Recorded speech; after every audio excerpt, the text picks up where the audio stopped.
Hello friends, welcome to zero maths. मनोरे series को आगे बढ़ाते हुए कक्षा 10 का एक्सरसाइज जो हम लोग सॉल्व कर रहे हैं 6B को, उसका क्वेश्चन नंबर 5 तक हो चुका था। आगे इस वीडियो में देखते हैं कि 6 से आगे क्वेश्चन को सॉल्व करेंगे। क्वेश्चन नंबर 6 बुक में खोल लीजिए आप लोग। ठीक, क्वेश्चन नंबर 6 ये कि विशिष्ट उत्तरीय प्रश्न है। ये क्वेश्चन में देखिए कि दी हुई आकृति में डी फिगर में देख रहे होंगे आप लोग। DE पैरेलल है AC के और DF पैरेलल है AE के। तो सिद्ध कीजिए कि BF बटे FE बराबर BC अपन EC है। ठीक है, आइए शुरू करते हैं।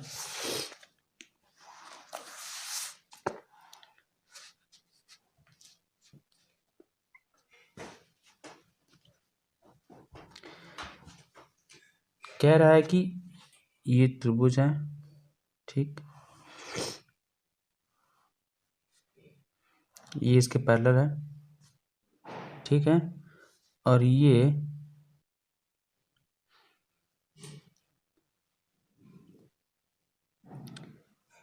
ऐसे दिया हुआ है। गलत हो गया, सॉरी, चलिए ऐसे कुछ दिया हुआ है, ठीक है, गलत हो गया। फिगर में कह रहा है, देखिए आप लोग, ये कोई त्रिभुज है ABC जिसका नाम है, ये AE भुजा ऐसे आई हुई है नीचे, ठीक, इसके पैरेलल में ये भुजा है और ये जो है AC इसके पैरेलल में ये है, मतलब ये इसका नाम है AE, ये है F, ये है D। फिगर के अकॉर्डिंग DE मतलब DE जो DE है वो पैरेलल है AC के, ठीक, और DF जो है ये जो है ये पैरेलल है AE के। सिद्ध करने को कह रहा है कि BF बटे FE बराबर BE बटे EC बताइए, ये हमको सिद्ध करना है। ठीक है, अब देखिए मैं त्रिभुज ले लेता हूँ ABC,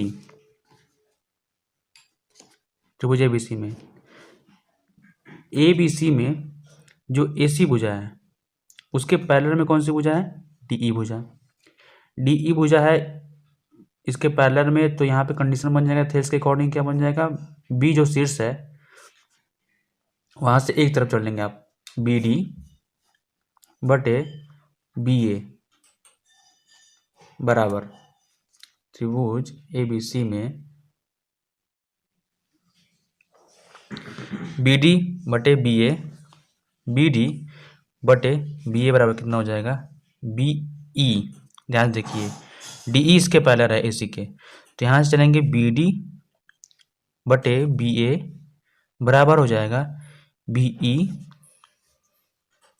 बटे BC। समझ में आ रहा है?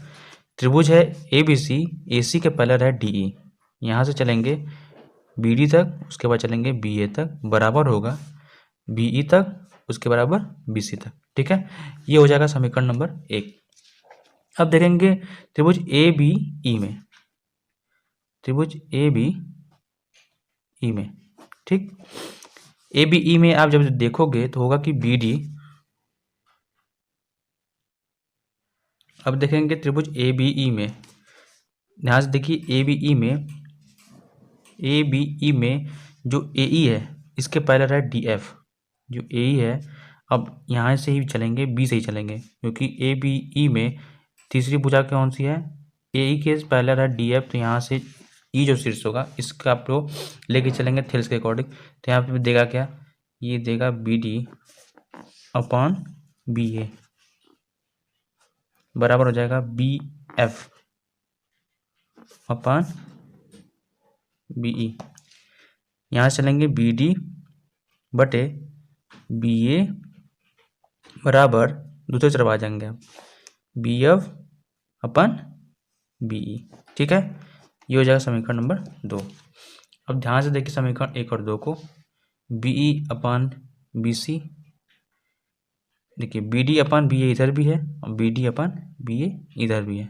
ठीक है, ये दोनों समीकरण 1 और 2 से क्या निकल के आ जाएगा कि ये और ये दोनों आपस में बराबर हो जाएंगे।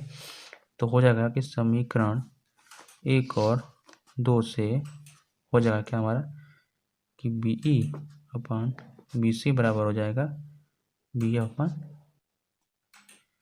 B E. हमको सिद्ध करना है कि B F upon F E बराबर बी ई अपान ई सी। ध्यान से देखेंगे तो यहाँ पे एफ ई और ई सी यहाँ पे नहीं मिल रहा है। क्या करेंगे, इसको भी बी के टर्म में लिखेंगे तो हो जाएगा बी एफ अपान, हमको सिद्ध करना है ये, या फिर आप सिद्ध कर सकते हैं क्या बी एफ अपान ई एफ को आप क्या लिख सकते हैं, ई एफ को लिख सकते हैं आप लोग B E minus B F लिख सकते हैं, बी ई को लिख सकते हैं B E minus B F, और यहाँ पे लिख सकते हैं क्या बी ई को लिख सकते हैं आप लोग बी ई, और यहाँ पे लिख सकते हैं ई सी को बी के पद में लिखना है क्योंकि यहाँ पे सारे पद बी के टर्म में है, B E B C B F E C B C. बताने के लिए तो तरीका हम बता देते हैं, लेकिन आपको कैसे देखना होगा एग्जाम में, यहाँ तक आप चले जाएंगे फिर उसके बाद आप देखेंगे कि यहाँ पे टर्म नहीं मिल रहा है तो इसको आप सारे को बी के पद में आप लिख लेना। ठीक है, यहाँ पे हो जाएगा बी ई सी, ई सी पर आप क्या लिख देंगे आप B C minus B E. आप ये सिद्ध करिए या फिर ये सिद्ध करिए। ठीक है, अब देखिए, अब इस दोनों को आप देखिए चैन से देखेंगे जब तो बी एफ बटे B E minus B F, यहाँ पे बी एफ यहाँ पे है और यहाँ पे बी ई यहाँ पे है। अब इसको क्या लिख सकते हैं, अब देखिए ये हमारा हो जाएगा यहाँ से बी ई है, ठीक है, ये हमारा बी ई है और बटे बी सी है। इन दोनों को क्या करते हैं, अंश को हर को अंश कर देते हैं, पहले बताता हूँ क्यों कहे हैं, बी ई बटा हो जाएगा बी ई अपान बी एफ, ये हो जाएगा। मैंने इनको मतलब अंश को हर कर दिया, हर को अंश कर दिया, कोई दिक्कत नहीं होगा। बी नीचे चला जाएगा, बी सी ऊपर। अब देखिए अब मैंने क्यों किया, अब दोनों में से अगर दोनों पक्षों में से -1 कर देते हैं, दोनों पक्षों में से -1 कर देते हैं, यानी कि बी सी अपान बी ई जो है -1 कर देंगे बराबर बी ई अपान बी एफ -1। क्यों किया मैंने -1, क्योंकि यहाँ जो टर्म है B E minus B F, B E minus B F, अब ध्यान से देखिए मगर मैं माइनस करता हूँ यहाँ पे, यहाँ जो टर्म है कि B E minus B F, ठीक है, ये हमको सिद्ध करना है। कैसे मिलेगा कि बी ई है यहाँ पे, अगर यहाँ पे माइनस बी एफ हो जाता है यहाँ पे, इसलिए मैंने यहाँ पे अगर -1 कर दूँ, यहाँ पे तिरक गुणा हो जाएगा तो हो जाएगा बी एफ अपान हो जाएगा बी एफ, यहाँ पे देखिए बी एफ हो जाएगा। इधर से देखेंगे तो हो जाएगा बी ई, यहाँ पे हो जाएगा B C minus B E. अब B C minus B E कैसे होगा, तो बी सी माइनस यहाँ से करेंगे तिरक गुणा हो जाएगा तो बी ई हो जाएगा। देखिए यहाँ पे दिख रहा है कि B C minus B E करना है हमको, तो हो जाएगा B C minus B E. यहाँ पे अगर तिरक गुणा करते हैं तो बी ई मिल जाएगा हमको, इसलिए मैंने क्या किया कि अंश को हर कर दिया, हर को अंश कर दिया, और यहाँ पे आप गुणा करेंगे तो हो जाएगा क्या B C minus B E बटे बी ई बराबर हो जाएगा B E minus B F, तिरक गुणा कर देंगे बी एफ बटे बी एफ। अब देखिए अब इसको क्या कर सकते हैं आप, B C minus B E, B C minus B E figure में देखिए B C minus B E C होगा, B C minus B E C होगा, तो ये हमारा हो जाएगा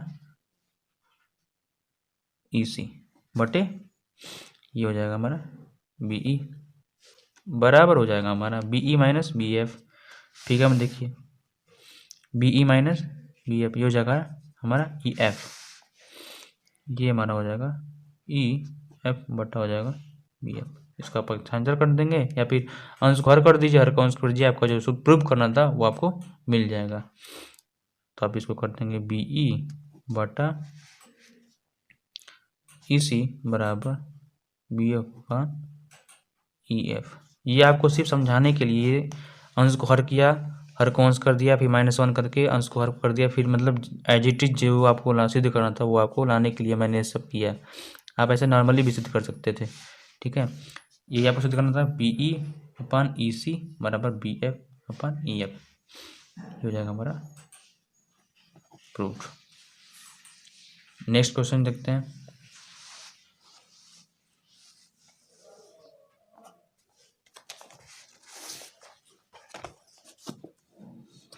क्वेश्चन नंबर 7 कह रहा है कि द्विआकृति में डीई, ये जो डीई है, डीई सॉरी, ये जो डीई है, डीई ओ क्यू के पैरेलल है और डी एफ ओ आर के पैरेलल है। दर्शाइए कि ई एफ बराबर है क्यू आर के। फिगर आपने देख ही रहे होंगे स्क्रीन पे। अब देखिए,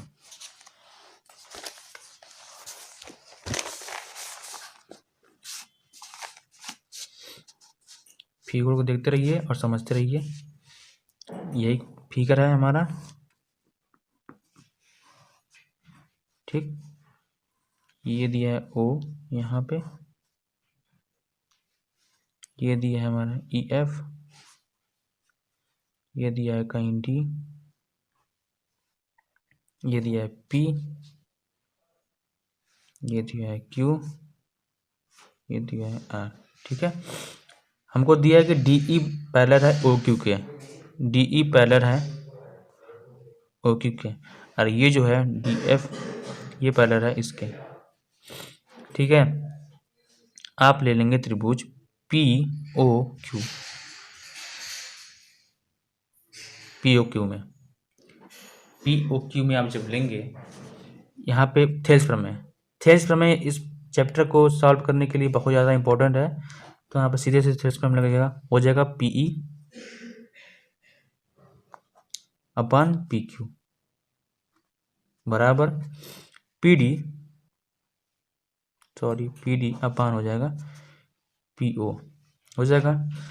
दूसरा त्रिभुज लेते हैं अब पी ओ आर, इसके अपोजिट वाला पी ओ आर लेंगे। इसमें होगा क्या, पी डी,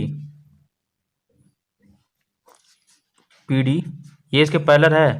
मैंने ये त्रिभुज लिया पी ओ आर और ये जो भुजा इसके पैरेलल है, तो यहाँ थेस प्रमेय लगेगा, हो जाएगा पी डी अपन पी ओ बराबर हो जाएगा पी एफ अपन पी आर। इतना हो जाएगा। ये समीकरण 1 हो जाएगा, ये समीकरण 2 हो जाएगा। यहाँ पे देखिए पी डी अपन पी ओ इधर भी है और पी डी अपन पी ओ इधर भी है, ये इसके बराबर है। समीकरण 1 और 2 से आप जब देखेंगे तो यहाँ पर निकल के आएगा ये और ये टर्म आपस में बराबर हो जाएंगे, हो जाएगा पी ई अपन पी क्यू बराबर समीकरण आप लिख देंगे। क्वेश्चन पे एग्जाम में लिखेंगे समीकरण 1 और 2 से पी ई बटे पी क्यू बराबर हो जाएगा पी ई बटे पी क्यू बराबर हो जाएगा इसके, यानी पी एफ अपन पी आर के। अब देखिए फिगर में ध्यान से देखिए, पी ई बटे पी क्यू है, पी ई बटे पी क्यू है, पी ई अपन पी क्यू और पी एफ अपन पी आर निकल के आएगा। अब जब आप फिगर में देखेंगे तो हो जाएगा पी ई अपन पी क्यू और बराबर है पी एफ अपन पी आर के। सीधे सीधे हो जाएगा क्या कि ई एफ पैरेलल है क्यू आर के। कैसे, त्रिभुज पी क्यू आर में आप देखेंगे, पी क्यू आर में तो ये कंडीशन आपको मिल रहा है कि पी ई बराबर पी क्यू बटे पी एफ अपन पी आर। तो क्या हो जाएगा, ई एफ पैरेलल होगा क्यू आर के, ये हमको प्रूव करना था। पी एफ पैरेलल हो जाएगा क्यू आर के, ये हमको प्रूव करना था, हो जाएगा प्रूफ। अगला क्वेश्चन देखते हैं, क्वेश्चन नंबर 8 कह रहा है कि किसी समांतर चतुर्भुज ए बी सी डी का विकर्ण, यहाँ पे मैंने बना दिया समांतर चतुर्भुज ए बी सी डी का विकर्ण बी डी, ये जो इसका विकर्ण है बी डी। क्वेश्चन में कह रहा है कि रेखा ए को बिंदु एफ पर प्रतिच्छेदित करता है, जहां बिंदु ई भुजा ए सी पर स्थित है। यहाँ पे कोई बिंदु ई है, बी सी पर ही कोई बिंदु ई है, और जो ए है वो एफ पर काटती है विकर्ण बी डी को। ठीक है, इतना समझ में आएगा क्वेश्चन कैसे ये फिगर बना। अब कह रहा है कि सिद्ध कीजिए कि डी एफ गुणे E F is equal to F B गुणे एफ ए। ये हमको प्रूव करना है, ये हमको सिद्ध करना है। ठीक है, अब देखेंगे आप त्रिभुज डी एफ ए में और त्रिभुज एफ ई बी में। ठीक, कि ये कोण और ये कोण कौन से कोण है? शीर्षाभिमुख कोण। आपस में बराबर होंगे? बिल्कुल होंगे। अब कह रहा है कि ये समांतर चतुर्भुज है ए बी सी डी एक समांतर चतुर्भुज है। तो आप ये पता ही होगा कि ए डी भुजा बी सी के पैरेलल होगी। जब कोई पैरेलल भुजा को एक तिर्यक रेखा ए ही काट रही है तो ये जो कोण है इस कोण के बराबर होगा। क्यों? ये हो जाएगा एकांतर कोण। ठीक, ये कोण बराबर है शीर्षाभिमुख से। देखिए इसका मैं नाम देता हूँ कोण 1 दे देता हूँ, इसको देता हूँ 2, इसको देता हूँ 3, इसको देता हूँ कोण नंबर 4। ठीक, कोण 1 बराबर कोण 2, कोण 1 बराबर कोण 2। आप इसको नाम दे देंगे, कोण को आप नाम दे सकते हैं कोण डी एफ ए। ठीक है, ये तो आपकी मर्जी है। तो कोण 1 बराबर कोण 2 हो जाएगा। ये क्या हो जाएगा? ब्रैकेट में आप लिखेंगे एग्जाम में शीर्षाभिमुख कोण। बोर्ड एग्जाम में अच्छा नंबर आना है तो लिखना पड़ेगा शीर्षाभिमुख कोण। ठीक, ये हो जाएगा कोण 3 बराबर कोण 4। ये कौन से हो जाएंगे कि ए डी पैरेलल है बी सी के और ये तिर्यक रेखा ए बी काट रही है। तो ये कोण 3 और कोण 4 ये जो बन रहे हैं ये आपस में बराबर होंगे। कैसे? ये हो जाएंगे एकांतर कोण। ठीक है, अब बताइए कि दो त्रिभुज हैं, दो त्रिभुज मैंने लिया ये वाला और ये वाला। एक कोण इसके बराबर है, दूसरा कोण इसके बराबर है, तो तीसरा कोण ऑटोमेटिक इस वाले कोण के बराबर हो जाएगा। तो किसी त्रिभुज के, ठीक है, किसी त्रिभुज के दो, कोई त्रिभुज मैंने बताया था ना कि कोई ये त्रिभुज है, उसके बगल में कोई छोटा त्रिभुज है। इससे मतलब नहीं है अगर ये कोण इसके बराबर है, ठीक, ये कोण इसके बराबर है और ये कोण इसके बराबर है, तो एक आपस में क्या होते हैं? समरूप होते हैं। तीनों कोण आपस में अगर बराबर है संगत रूप से तो ये समरूप होते हैं। तो समरूप होते हैं तो क्या होता है कि ये जो भुजा होगी, अगर ए बी सी आप ले लेंगे, यहाँ पे पी क्यू आर ले लेंगे, तो इनमें भुजाओं में जो अनुपात होता है एक बराबर अनुपात होता है। अगर ए बी और पी क्यू का अनुपात लेंगे, आप ए बी और पी क्यू का अनुपात लेंगे तो लेंगे आप बी सी और क्यू आर का अनुपात, अरे क्यू आर का अनुपात लेंगे। ठीक है, बराबर हो जाएगा ए सी बटा पी आर। इनमें एक अलग रेशियो बन जाता है, तीनों में समान रेशियो बनता है। ये भुजा इसके साथ, ये भुजा इसके साथ और ये भुजा इसके साथ। ठीक है, वैसे ही ये तीनों कोण बराबर हो गए, यानी ये त्रिभुज दोनों हैं ये आपस में हो जाएंगे क्या? ये हो जाएंगे समरूप। समरूप का सिंबल होता है, समरूप हो जाएंगे त्रिभुज एफ ई बी। जब समरूप हो जाएगा तो आप बताइए कि ये भुजा इसके अनुपात में हो जाएगी और ये भुजा इसके अनुपात में नहीं होगी, ये भुजा इसके अनुपात में होगी। कैसे? क्योंकि ये जो कोण है इस कोण के ना बराबर होके इस कोण के बराबर है। ये जो कोण है एकांतर कोण के वजह से यहाँ इस कोण के बराबर है। ये मैं कह रहा हूँ कि एफ ई बी के बराबर है।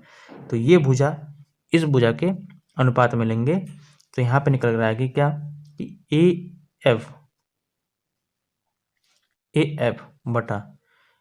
बटे, अब यहाँ पे थोड़ा सा सतर्क होना है कि ए एफ बटा आप एफ बी नहीं करेंगे, क्योंकि ये जो कोण है अगर इस कोण के बराबर होता तो आप कर सकते, लेकिन ये इधर कोण के बराबर है तो आप लिखेंगे कि A F upon E F बराबर हो जाएगा ये D F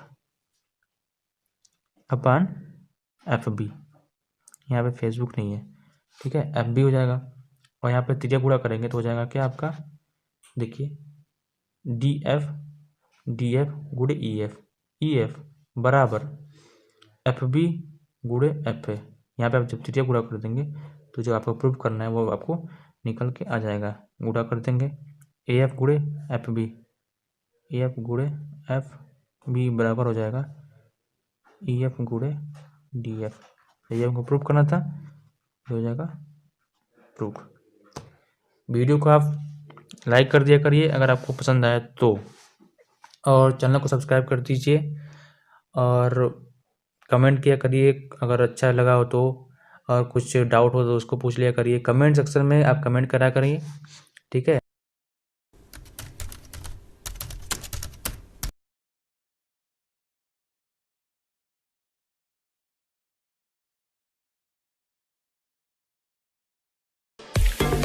thank you for watching. Video पसंद आया हो तो लाइक ज़रूर कीजिएगा, और अभी तक आपने चैनल को सब्सक्राइब नहीं किया है तो जल्दी से सब्सक्राइब कर लें ताकि आने वाले अगले वीडियोस की नोटिफिकेशन आपको सबसे पहले मिल सके। Thank you.